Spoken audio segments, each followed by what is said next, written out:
What's up guys, it's Tommy here and we will talk about Chelsea's 74 charges because there is a serious possibility that Chelsea get massive punishment for their years long of cheating and breaking financial rules, and they are almost as bad as Manchester City. So we will dive into the details, but Chelsea have already started briefing journalists that they only expect a fine and not any serious sanctions, which could mean points deduction, transfer embargo, transfer ban for multiple transfer windows. And the worst case scenario is Chelsea could get relegated to the second division. So let's see first the background. Chelsea have been charged by the FA, the Football Association, with 74 counts of breaking rules in relation to historic actions under the Roman Abramovich era that involved, of course, buying players while breaking the rules. The process began when the new owners bought Chelsea. They discovered in the process that Chelsea broke a bunch of rules, and they basically self-reported their findings to the Premier League. They reported this, and of course they started the investigation. But the main reason why Chelsea reported this is because a cache of hacked legal documents were leaked called the Cyprus files, and the media picked up on this, of course. And that's why, Chelsea had no choice but to report these. And you never know whether they would have reported this or not voluntarily if those leaks didn't come to light. The Premier League concluded the investigation. They began disciplinary process, but they suspended the process because the FA wished to conduct their own investigation. So not just the Premier League, but the FA are investigating Chelsea, and the FA was the first to charge Chelsea. So the Premier League charges are coming up after this. So the FA have now charged Chelsea with 74 breaches of their rules, and the Premier League will also soon charge Chelsea with breaches of its own rules.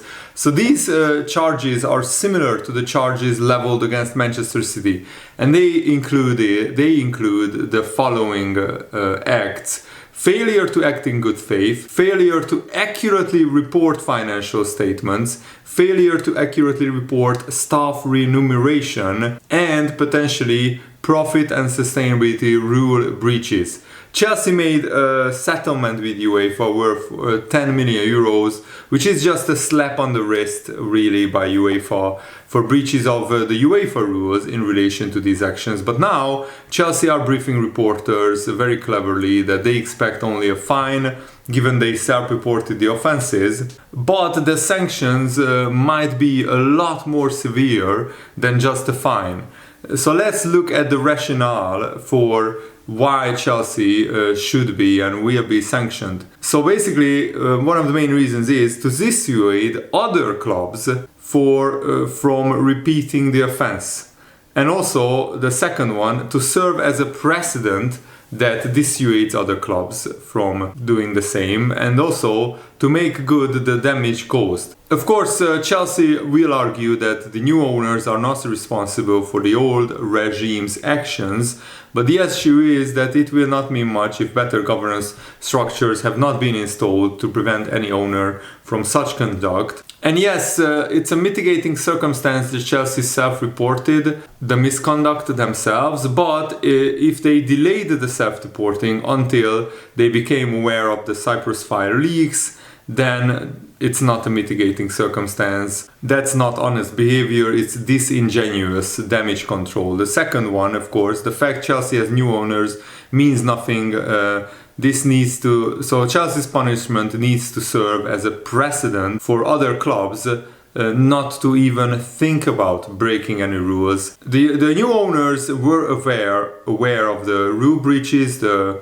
breaking of the rules, and they still bought the football club regardless, so they cannot expect a lighter sanction. Otherwise it could serve to encourage others to feel more free to commit such acts in the knowledge it would not dissuade potential buyers because they would get a free pass. And the attack on the integrity of the Premier League is a serious breach that warrants a serious sanction. And the only relevant consideration in the third part is that what damage can be proven on the balance of probabilities. The biggest question is whether Chelsea gained a sporting advantage or not. If there were PSR breaches, then they most certainly did. If the breaches helped them to secure players that improved their performance, their team, it's the same thing that they improved their sporting performance. If the breaches helped them raise funds, for example, Hazard getting sold to Real Madrid for like £100 million, that's the same thing. They massively benefited from that.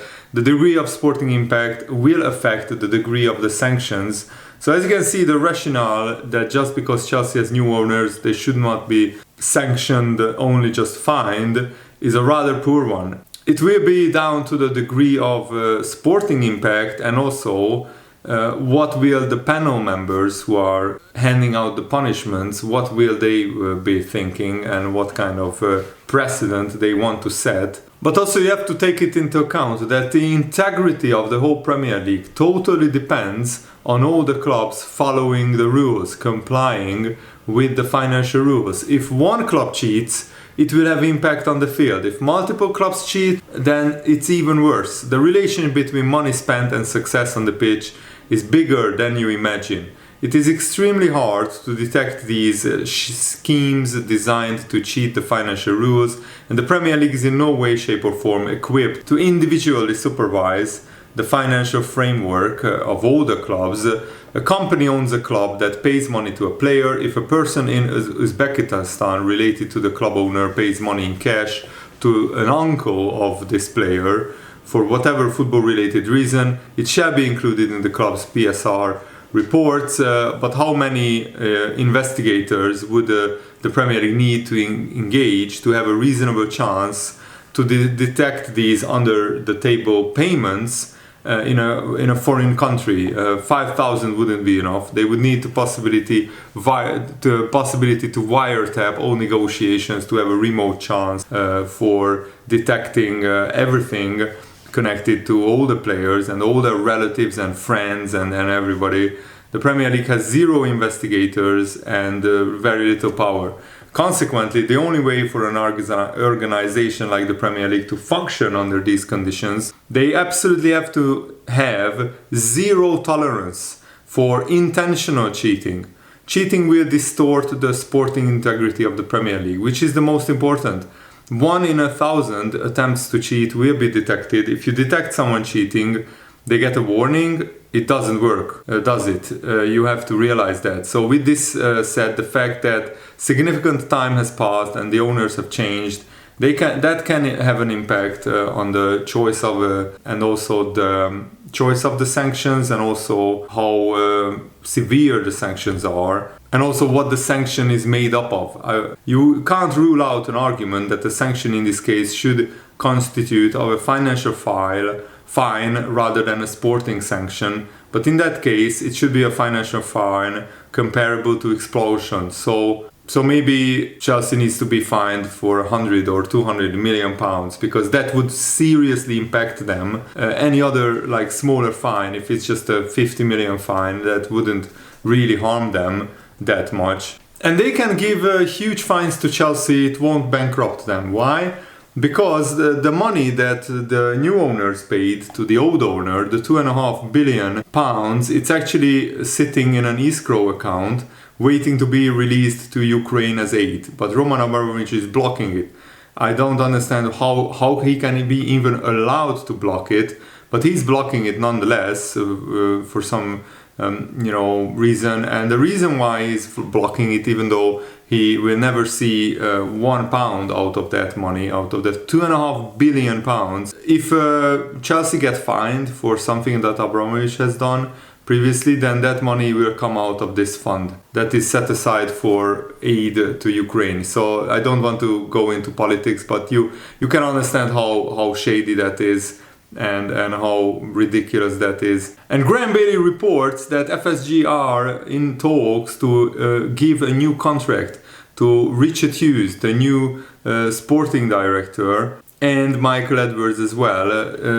Graham Bailey explained, "I am told that FSG are very happy with the status quo. They love Edwards and believe his decisions over Richard Hughes and in turn upon Arne Slot have been invaluable to Liverpool's success." And it's clear as day that FSG fully trust the sporting director and Arne Slot and Michael Edwards, because FSG sanctioned more than £400 million spent, and the arrival of Alexander Isak for 125 million and Florian Wirtz for 100 or 110 million, it shows that FSG are fully on board with the projects. And Michael Edwards are also in talks to buy a second sister club under the FSG umbrella, so we shall wait and see which club FSG buys, which will be very, very interesting.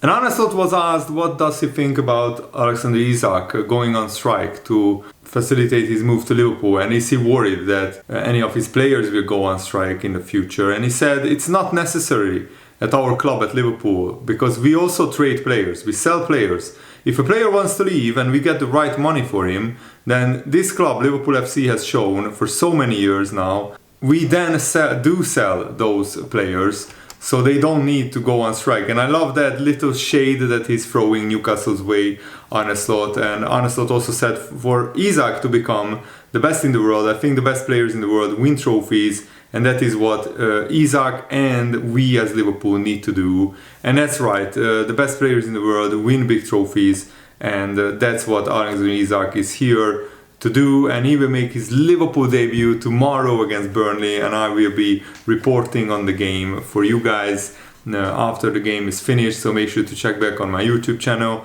I'm really excited about it. It's going to be a tough game, but against newly promoted side, Liverpool should be good enough to win, especially with Alexander Isak probably coming on for the last 30 minutes.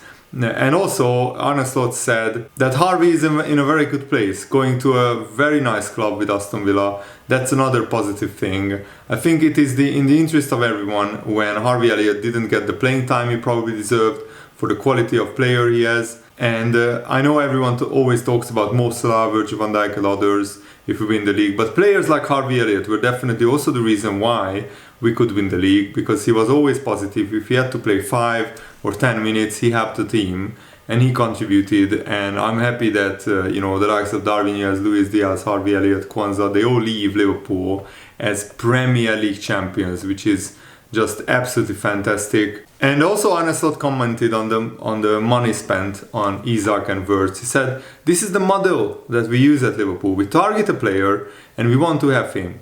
We decide what his value is, and then if that value matches with what the club wants, then we are not afraid to act and to buy that player. We get that money from trading players, from selling players and winning the league after we didn't spend anything at all." So he just again reminded everyone that basically Liverpool didn't spend anything, almost anything, and we won the league still in Arne Slot's first season, which is going to be fantastic. And Hugo Ekitike is also very, very excited for this season. He already scored in his first 3 games 3 goals in a row, absolutely fantastic. But he has now big competition in Alexander Isak.